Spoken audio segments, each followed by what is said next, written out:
name is Adam Moco. I've got a portrait series called Tryst Pic. It's trystpic.com.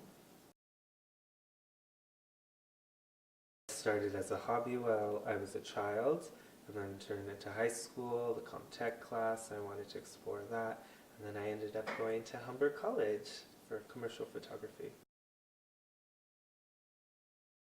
I was working so much here in Toronto, and I wanted to start something, a more personal project to take away from all of the work I've been doing, and just to make me feel good about photography and doing it as an art.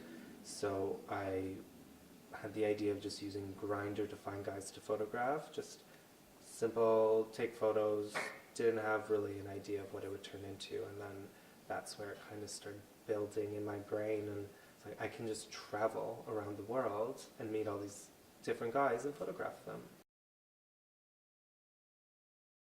I go to this guy's place and I hook up with him non-sexually and photograph him within his space and show the world that gay men aren't just these sexual beings, and we do like to get together and talk and get to know each other.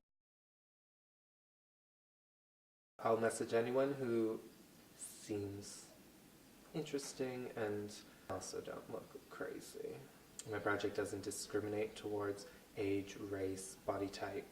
I message anyone and everyone. I obviously don't message the ones that say just looking for sex.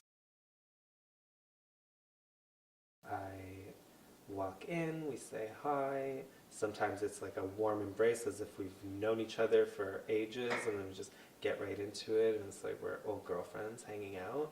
And then there's some where it's like, okay, I'm gonna take a photo now.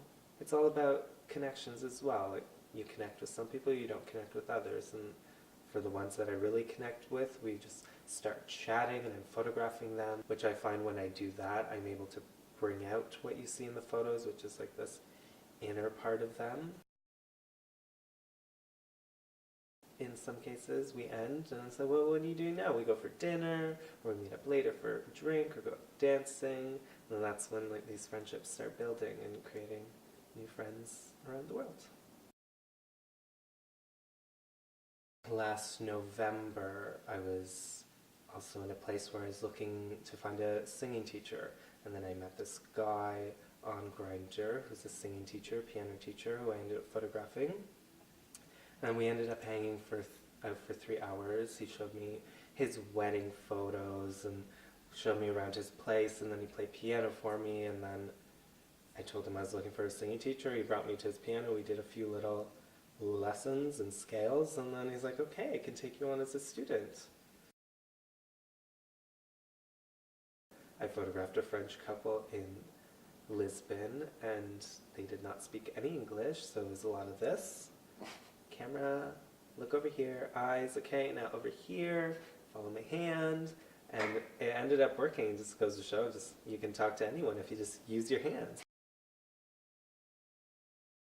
At this point, it's been a year since I've launched it.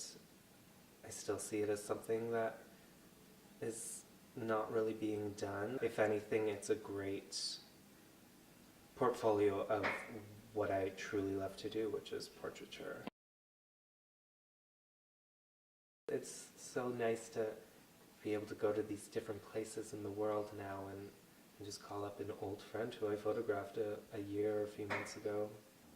I'd love to continue to exhibit the project. I just exhibited twice this past Pride in Toronto, and I'd love to exhibit in these different cities that I've actually visited. Thank you.